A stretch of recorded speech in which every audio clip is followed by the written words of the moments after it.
standing is weakened, both internationally and domestically. Your political capital is another game, because politics is about choosing between two sides.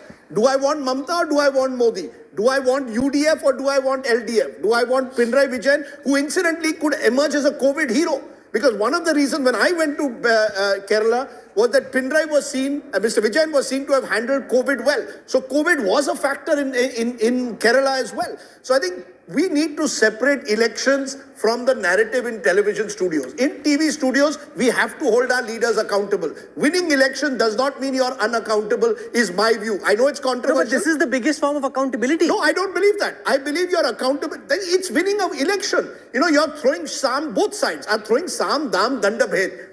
Good luck to them. That's their job. I'm not. Look at the Congress on the other hand. No, but I agree that the Congress, if they lose, for example, Rahul, no, which is the bigger court, a TV studio or the People's Court? No, I think the People's Court gives you political capital. It doesn't necessarily give you moral stature. For the Congress, for example, if they lose this election... No, but who decides who has moral stature? Sir, Rahul, that's an Those who don't like the BJP will never think Modi has moral stature. Those who love the BJP will think the opponents have no moral stature. That's why I said this is debatable. Let me give you the other side of it. For the Congress, just as BJP is looking at Bengal as its big prize in this election, for the Congress, it is critical to win one of Assam or Kerala, and certainly Kerala. Because look, history, for 40 years, governments have changed every 5 years. It's supposedly the Congress's turn. What if the left wins Kerala? Where does this leave Rahul Gandhi politically? In the ocean. You see, it shows then that the political capital of the Congress is very weak, that the organization is weak. So you can then attack the Prime Minister for... No, but their moral capital is very high. So what do you do with moral capital? No, so on COVID, they've had their moral capital bang on. Yes. Where do you take moral capital? Because politics is increasingly, just as Pradeep said, I believe politics is now very competitive. You have to fight for every inch. And let's give credit to the BJP to that extent. They fight for every inch of space. As you said, 5 years ago, no one gave them a hope in hell in Bengal. They fought there.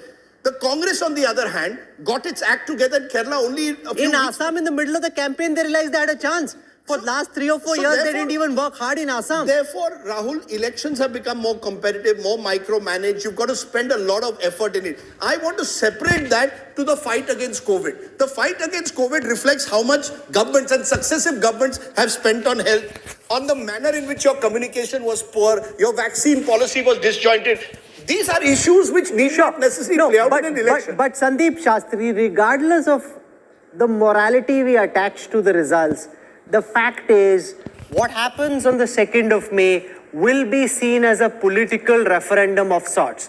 And if the BJP does well, the government and its supporters will go back thinking, we're on the right track, COVID is an aberration. If the BJP does badly, then the messaging will be the opposite. This is a reality, you can't run away from it. Would you agree? You're on mute. You're on mute. Mute, Sandeep. You're on mute. Yeah, Rahul, the question is, who constructs this reality? Because at the end of the day, election is won, an election is lost, a leader is endorsed, a leader is set aside, all that is fine. But then to take that big jump, that because X party won the election, everything that X did or everything that the leadership did or did not do is endorsed, I think would be too big a jump. Election is won on specificities on the ground. An election is won in the context of how a voter sees what is there in the mandate in that election. So I would limit it to that. There is no shadow of doubt that a victory or a